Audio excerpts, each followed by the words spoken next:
नमस्कार, आपके साथ मैं हूं विद्यानाथ झा। आप देख रहे हैं सवाल पब्लिक का। महाकुंभ में हिंदू राष्ट्र को लेकर बड़ी बातें हो रही हैं।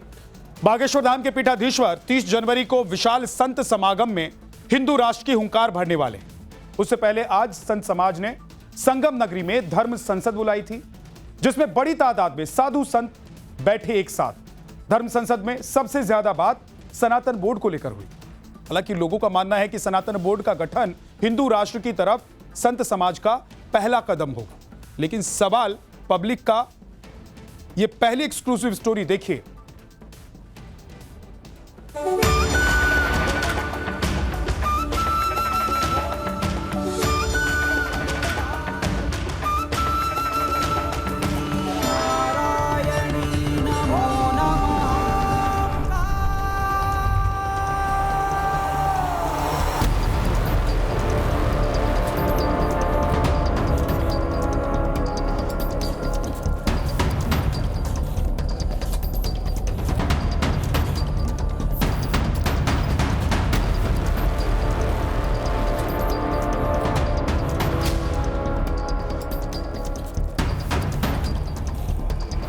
बहुत सह लिया, अब न सहेंगे। हिंदू हक।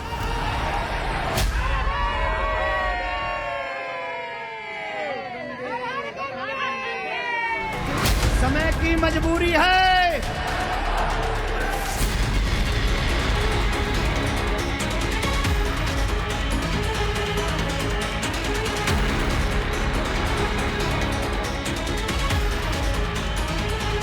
सनातन युग में ऐसा कार्य कर गुजरना है कि सनातन का झंडा फहराता रहे।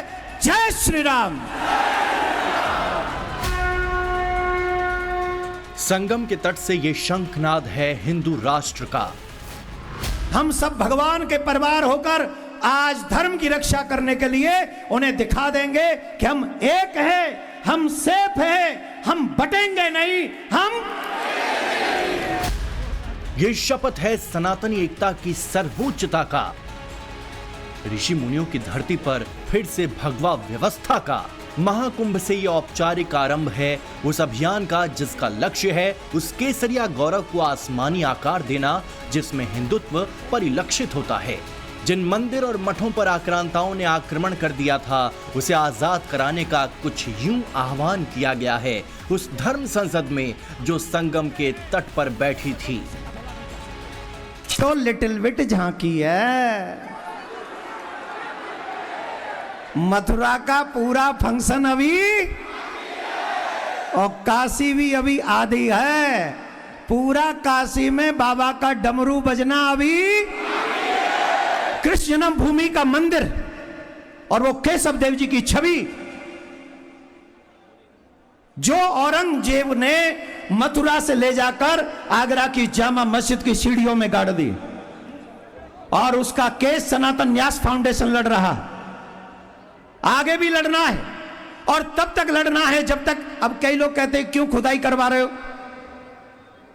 अब ये तो खुदा से पूछो कि खुदाई क्यों हो रही। शब्दों में आत्मविश्वास है और आक्रामकता भी, तल्खी है और शक्ति भी। महाकुंभ में ये आवाज वहां से उठी है जहां धर्म संसद बैठी थी। जिस धर्म संसद में साधु थे, संत थे, महंत थे और सनातनी श्रद्धालुओं की बेहिसाब भीड़ थी। उस भीड़ में चर्चा के केंद्र में हिंदुओं का उत्थान था। यह धर्म संसद सेक्टर 17 में कथावाचक देवकी नंदन ठाकुर के पंडाल में हुई। इस धर्म संसद में तमाम पीठ के पीठाधीश्वर और संत समाज की उपस्थिति थी। इस धर्म संसद में सनातन बोर्ड के गठन और वक्फ बोर्ड को खत्म करने पर चर्चा हुई। महाकुंभ में लगी ये धर्म संसद कई मायनों में अहम है। तमाम साधु संतों के साथ साथ हजारों की तादाद में श्रद्धालु यहाँ पर पहुँचे और इसी धर्म संसद के जरिए यहाँ पर हिंदू राष्ट्र का रास्ता बनाने का निर्णय लिया गया है। और साथ ही साधु सन्यासियों ने फैसला लिया है कि हिंदू राष्ट्र को, हिंदुस्तान को हिंदू राष्ट्र की तरफ आगे बढ़ा करके लेकर के जाएंगे और सनातन बोर्ड भी इसी की एक कड़ी है। लंबे चौड़े मंच पर तमाम संत कतारों में बैठे हुए थे। इस संत समागम में एक एक कर सब ने अपने विचार रखने शुरू किए। संत समाज के बीच सनातन बोर्ड के गठन को लेकर बड़ा फैसला हुआ। हमारे मंदिर सरकारों के अंडर हैं, कौन कौन चाहता है सरकारों से मुक्त होने चाहिए मंदिर? अगर सनातन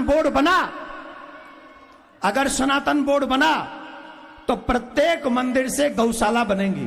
दूसरा, हर मंदिर के पैसे से गुरुकुलम बनाए जाएंगे, जहां गीता भी पढ़ाई जाएगी, जहां रामायण भी पढ़ाई जाएगी और जहां पर कंप्यूटर की पढ़ाई भी की जाएगी।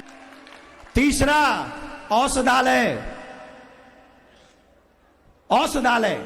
आजकल देखिए बड़े बड़े हॉस्पिटलों में गरीब आदमी अपना इलाज नहीं करा सकता।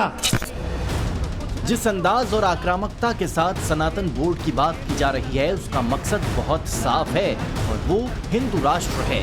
भले ही मंच पर इसका जिक्र ना हुआ हो, मगर मंच के नीचे साधु संत भी ये मान रहे हैं कि इस महाकुंभ से हिंदू राष्ट्र का पहला कदम आगे बढ़ चुका है। हिंदू राष्ट्र हमारा कभी खत्म नहीं हुआ। ये हम लोग के मानसिकता में ये भर दिया गया हिंदू राष्ट्र था नहीं, था, है और रहेगा। ये खत्म नहीं हो सकता। जो लोग भी यहाँ आए वो आक्रमणकारी थे, वो आक्रमण करके यहाँ आए। हमारे पूर्वजों ने सहिष्णुता बस उनके जगह दे दी, उन्हें बसा दिया।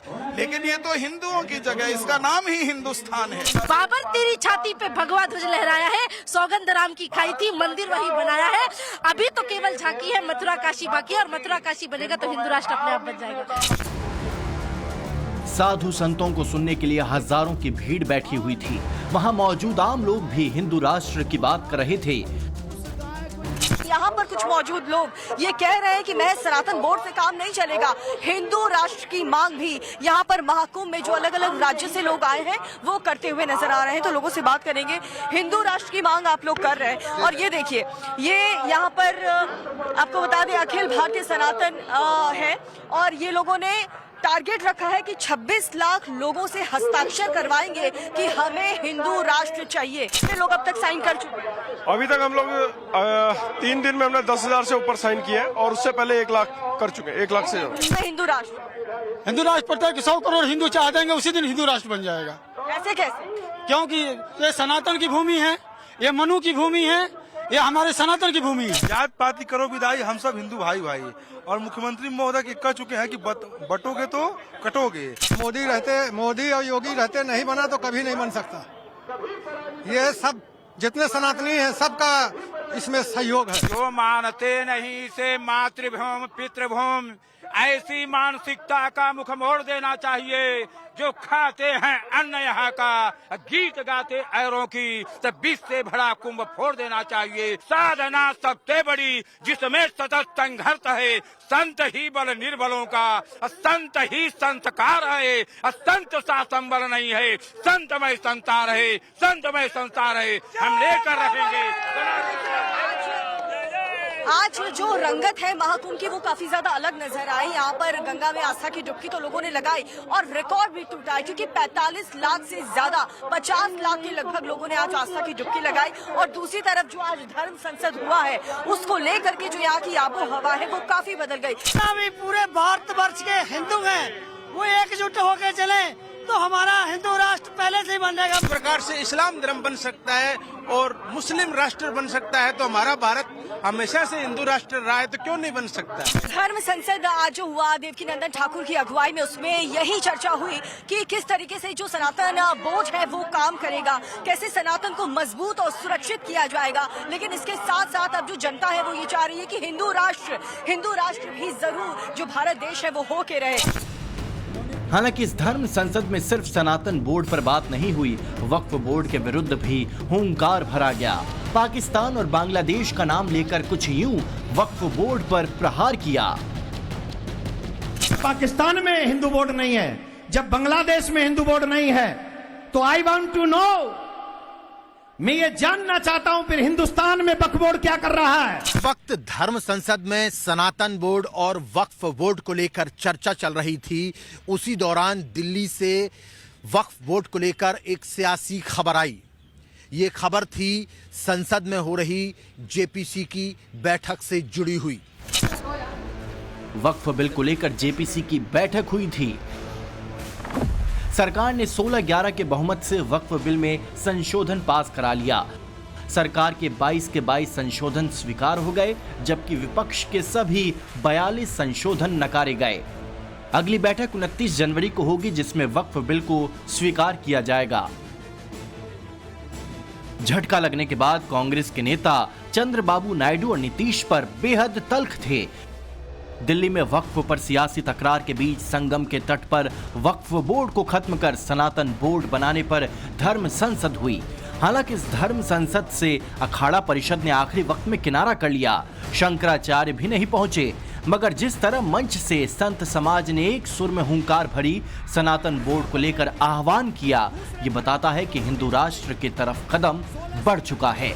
क्योंकि बाबा बागेश्वर भी हनुमान कथा के जरिए हिंदू जगाओ हिंदुस्तान बचाओ मुहिम आगे बढ़ा रहे हैं। 3 फरवरी को संत सम्मेलन में हिंदू राष्ट्र को आगे बढ़ाएंगे। जितने महापुरुष संत महात्मा है ना, यही केवल दिल्ली चले जाएं या कहीं चले जाएं, इतने में ही हिंदू राष्ट्र बन जाएगा। ये झंझट एक बार में निपट जाएगा। जाहिर है कि इस ऐतिहासिक महाकुंभ से सनातनी आवाज उठ रही है, और यह आवाज जिस अंदाज और रफ्तार में आगे बढ़ रही है, उसके संकेत बहुत साफ हैं। प्रयागराज से दीपिका यादव के साथ bureau report, times now Navbharat. Uttarakhand ने आज यूसीसी लागू करके भविष्य के लिए लॉन्च पैड तैयार कर दिया है। वेटिंग लिस्ट में कौन कौन से राज्य इंतजार कर रहे हैं, इसकी पूरी लिस्ट हम आपको बताने वाले हैं। यूसीसी के खिलाफ उकसाने, भड़काने और बाप तक जाने की नौबत आ गई है। कौन कह रहा है, देखिए सवाल पब्लिक का की तीसरी एक्सक्लूसिव।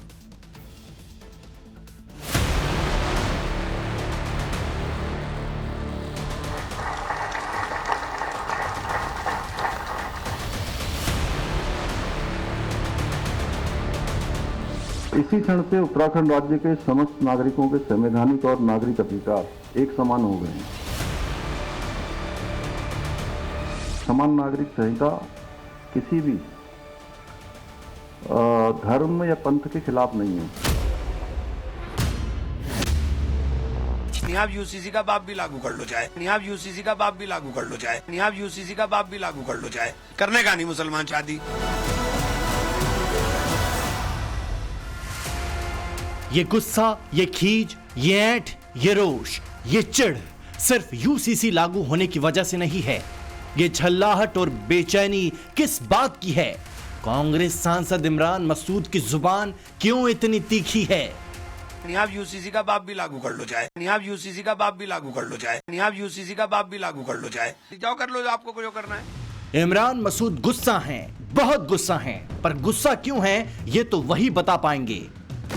क्या इमरान मसूद को इस बात का गुस्सा है कि यूसीसी ने बहु विवाह खत्म कर दिया? क्या इमरान मसूद को इस बात का गुस्सा है कि हलाला और इद्दत की प्रथा खत्म हो गई? क्या इमरान मसूद को इस बात का गुस्सा है कि शादियों का रजिस्ट्रेशन जरूरी होगा? यूसीसी का जिस दिन ये लागू करा इन्होंने, ये कामयाब हो जाए, इनको सबसे पहले तो मुसलमान की तो छोड़ दीजिए, मुसलमान तो बिना निकाह के शादी करने का नहीं। आप यूसीसी का बाप भी लागू कर लो चाहे, यहाँ यूसीसी का बाप भी लागू कर लो चाहे, यहाँ यूसीसी का बाप भी लागू कर लो चाहे, करने का नहीं मुसलमान शादी। वो निकाह करेगा ही करेगा, बिना निकाह के होने की नहीं शादी। जाओ कर लो जो आपको जो करना है, जो करना है कर लो। वाह, इमरान मसूद के इस बयान को मुसलमानों को बरगलाने वाला क्यों न माना जाए। देश की संसद में बैठने वाले मसूद साहब को यह तो पता होगा कि उत्तराखंड में यूसीसी लागू होने के बाद अब यह कानून बन चुका है, तो ऐसे में इस कानून को न मानने की बात करना क्या अपराध की श्रेणी में नहीं आएगा? वैसे अगर देखा जाए तो बीजेपी के पिछले 4 दशकों के संकल्प पत्र में कई अहम मुद्दे रहे हैं, जिसमें से एक अहम मुद्दा रहा है समान नागरिक संहिता का। और भारतीय जनता पार्टी तमाम विवादास्पद मुद्दे जो उसके रहे हैं, उसकी जो विश लिस्ट रही है, उसमें से तमाम मुद्दों को पिछले 10 साल में वो हासिल करती रही है जो उसने अपने संकल्प पत्र में डाले थे। लेकिन एक मुद्दा रह गया था यूसीसी का, उसे भी आज उत्तराखंड में भारतीय जनता पार्टी की सरकार ने लागू कर दिया। और भारतीय जनता पार्टी के संकल्प से सिद्धि का जो मंत्र था उसे और दृढ़ कर दिया। डर की वजह यह भी है यूसीसी के सभी विरोधियों को यह पता है कि देवभूमि से निकली यूसीसी नाम की ये गंगा सिर्फ उत्तराखंड तक ही नहीं रहेगी, ये आगे बढ़ेगी और खुद अपना रास्ता बनाती जाएगी। क्रोनोलॉजी समझ लीजिए। उत्तराखंड में यूसीसी लागू होने के बाद अब गुजरात, फिर आसाम, फिर हरियाणा और छत्तीसगढ़ की बारी है। एक एक करके देश के तमाम राज्यों में यूसीसी लागू करने को लेकर तैयारी शुरू हो चुकी है। उत्तराखंड ने आज पूरे देश में यूसीसी लागू करने के लिए लॉन्च पैड तैयार कर दिया है। इस गंगा को निकालने का श्रेय अगर किसी को जाता है तो देवभूमि उत्तराखंड की जनता को जाता है। इसी क्षण से आज उत्तराखंड में इसी क्षण से समान नागरिक संहिता पूर्ण रूप से लागू हो गई है और इसी क्षण से उत्तराखंड राज्य के समस्त नागरिकों के संवैधानिक और नागरिक अधिकार एक समान हो गए हैं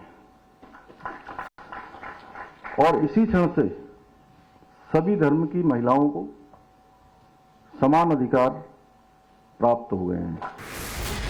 उत्तराखंड को आधार बनाकर अब अलग अलग राज्य भी अपने यहां यूसीसी लागू करने को सिर्फ तैयार नहीं बल्कि तत्पर दिखाई दे रहे हैं।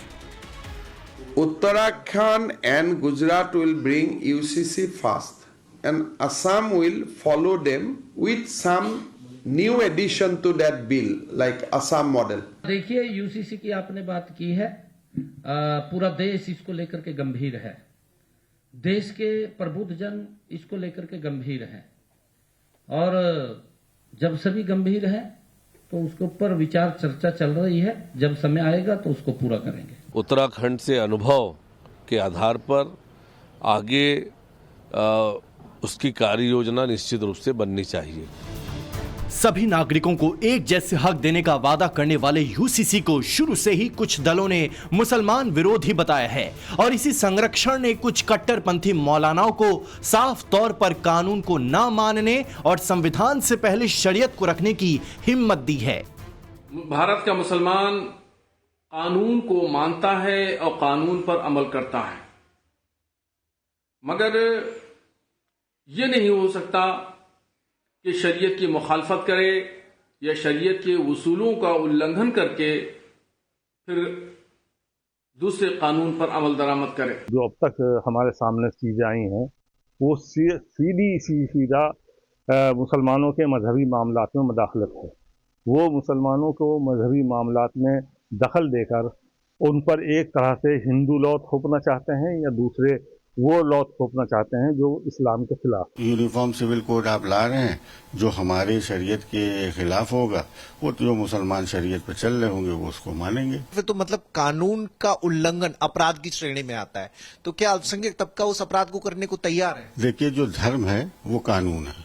यूनिफॉर्म सिविल कोड असल में यूनिफॉर्म सिविल कोड की शक्ल में लागू नहीं किया जा रहा है, बल्कि उसका मकसद सिर्फ ये है कि मुसलमानों के जो हुकूक हैं, उनकी जो मजहबी आज़ादी है या उनका जो पर्सनल लॉ में उनको जो इजाज़त मिली है, वो तमाम इख्तियारात उनसे छीन लिया जाए। प्रधानमंत्री मोदी हमेशा से यूनिफॉर्म सिविल कोड को सेकुलर सिविल कोड कहते आए हैं। धर्म के नाम पर भेद ना करना और सभी नागरिकों को समान अधिकार देना ही यूसीसी की आत्मा है। वैसे अगर देखा जाए तो बीजेपी के पिछले 4 दशकों के संकल्प पत्र में कई अहम मुद्दे रहे हैं, जिसमें से एक अहम मुद्दा रहा है समान नागरिक संहिता का। और भारतीय जनता पार्टी तमाम विवादास्पद मुद्दे जो उसके रहे हैं, उसकी जो विश लिस्ट रही है, उसमें से तमाम मुद्दों को पिछले 10 साल में वो हासिल करती रही है जो उसने अपने संकल्प पत्र में डाले थे। लेकिन एक मुद्दा रह गया था यूसीसी का, उसे भी आज उत्तराखंड में भारतीय जनता पार्टी की सरकार ने लागू कर दिया और भारतीय जनता पार्टी के संकल्प से सिद्धि का जो मंत्र था उसे और दृढ़ कर दिया। पर क्या इसे लेकर वाकई भ्रम की स्थिति है? आखिरकार यूसीसी पर देश क्या सोचता है, ये जानने की कोशिश सबसे पहले हमने उत्तराखंड के लोगों से की। हम लोगों के लिए, जैसे मेरी न्यूली मैरिड शादी हुई है, तो मेरे लिए ये काफी अच्छा है कि मतलब जल्दी मुझे सर्टिफिकेट मिल गया। इनकेस अगर मुझे बाहर जाना है, एक ही लॉ होगा तो सब लोग एक ही प्लेटफॉर्म पे होंगे। हो सकता है कि उससे हमारे जो कार्यपालिका है और न्यायपालिका बेटर अच्छे तरीके से काम कर पाएगी। नुकसान कुछ नहीं होगा केवल फायदा ही होगा। सभी समुदायों को एक समान देखा जाएगा तो ये सबके लिए एक ही है, इक्वालिटी है। मोदी जी का अच्छा कदम है, धामी जी का बढ़िया कदम है। हम ऐसे कई लोगों से मिले जिन्होंने अपने राज्य में लागू हुए यूसीसी को अच्छी तरह से स्टडी किया है, पर कुछ ऐसे मुसलमान भी सामने आए जो इसके खिलाफ विरोध करते हुए राष्ट्रपति को ज्ञापन भेजने पहुंचे थे। जिलाधिकारी द्वारा देहरादून द्वारा ज्ञापन प्रेषित कर रहे हैं, जिसमें हमारी मांग है ये जो यूसीसी का कानून लाया गया है इसे निरस्त किया जाए। तो मालूम हुआ है कि मतलब कि ये इस्लाम के खिलाफ है। बहुत सारे उसमें नुकात ऐसे हैं जो हमारे कल्चर के खिलाफ है, हमारी तहजीब के खिलाफ है। ये हमेशा अपने पिटारे में से एक नया शगुफा निकालते हैं और पब्लिक के बीच में छोड़ देते हैं और कभी मुद्दों पर बात नहीं करते। भाजपा जो है विकास की बात क्यों नहीं करती, बेरोजगारों की बात क्यों नहीं करती? विरोध किस चीज का? हम इस कानून को नहीं मानते, ये शरिया एक्ट के खिलाफ है, हम नहीं मानते। हम हर चीज में कॉम्प्रोमाइज कर सकते हैं, एक अपनी शरीयत में, अपने ईमान में और हिंदुस्तान में हम कॉम्प्रोमाइज नहीं कर सकते। किसी शायर ने क्या है कि जब सड़कें सुनसान हो जाती हैं तो सरकारें आवारा हो जाती हैं, तो धामी सरकार को जगाने का काम करेंगे और ऐसा जगाएंगे कि कानून वापस लेना पड़ेगा। उत्तराखंड के अलावा जिन राज्यों में यूसीसी लागू करने को लेकर मसौदा बनाने की चर्चा चल रही है, वहां की पब्लिक का क्या परसेप्शन है ये भी क्लियर है। देश एक है तो व्यवस्थाएं, कानून, सिस्टम सब एक होना चाहिए सबके लिए, चाहे वो हिंदू हो, मुस्लिम हो। बहुत पहले हो जाना चाहिए था, क्योंकि समान नागरिक संहिता देश की एक जरूरत है। एक देश एक कानून, इसमें सभी को एक ही नजरों से देखा जाएगा, ना कि अलग अलग, तो सबके लिए ये फायदेमंद है। मुस्लिम समाज आने वाले दिनों में लिप्स एंड बाउंड्स में तरक्की के राह पे जाए, इसकी ये पहली स्टेप है। जो भी कानून है और यूसीसी भी कानून, ये बहुत जरूरी है। हमारे मजहब में भी सब समान होना चाहिए। मोदी जी जो काम कर रहे हैं, यूसीसी लागू किए, बहुत अच्छा हुआ। लागू करना चाहिए था, बहुत पहले ही लागू करना चाहिए था। जो बात पब्लिक को समझ में आ रही है वो बात शायद हमारी संसद में बैठे कुछ सांसदों को नहीं समझ आ रही। इमरान मसूद की बात सिर्फ यूसीसी को मुसलमानों का विरोधी बताने पर ही खत्म नहीं हुई। इसके ठीक बाद उन्होंने लिव इन रिलेशनशिप को वेस्टर्न कल्चर बताकर असभ्य करार दे दिया। हमारे यहाँ तो लिव इन रिलेशनशिप को मानते ही नहीं। आप एक बात बताओ, हम तो मानते ही नहीं, उसका कोई मतलब नहीं है। सभ्य समाज में इन चीजों का क्या मतलब है भाई? आप वेस्टर्न कल्चर क्यों बात है? आप वेस्टर्न कल्चर को बढ़ावा दे रहे हो। आप लिव इन रिलेशनशिप को देकर के तो आप वेस्टर्न कल्चर को बढ़ावा दोगे। उत्तराखंड में यूसीसी लागू होने के बाद लिव इन में रहने वाले कपल्स को खुद का रजिस्ट्रेशन करवाना जरूरी है। सरकार ने साफ किया है कि इसका इरादा किसी के निजी जीवन में हस्तक्षेप करना नहीं है और न ही लिव इन में रहने पर रोक है। अगर इस कदम से कोई आपत्ति है तो इसे कहने का अलग तरीका हो सकता है, पर सभ्य और असभ्य का वर्डिक्ट देने वाला ये दकियानुसी विचार कहां तक सही है, ये भी सोचने की बात है। देहरादून से अभिषेक सिन्हा के साथ bureau report, times now Navbharat. Social media के इस दौर में महाकुंभ से आ रही एक एक तस्वीर पाकिस्तान बड़े गौर से देख रहा है। महाकुंभ के रंग में चार चांद लगाने के लिए बाबा बागेश्वर के पीठाधीश्वर पंडित धीरेन्द्र कृष्ण शास्त्री की भी ग्रैंड एंट्री हो गई। देश का ये सबसे युवा सन्यासी एक बड़े संकल्प के साथ महाकुंभ पहुंचा है, जिसे सुनकर पाकिस्तान का कट्टर गैंग अपना माथा पीट रहा है। बाबा बागेश्वर के सनातनी संकल्प को लेकर पाकिस्तान में क्या कमेंट्री चल रही है, देखिए सवाल पब्लिक का की चौथी एक्सक्लूसिव रिपोर्ट।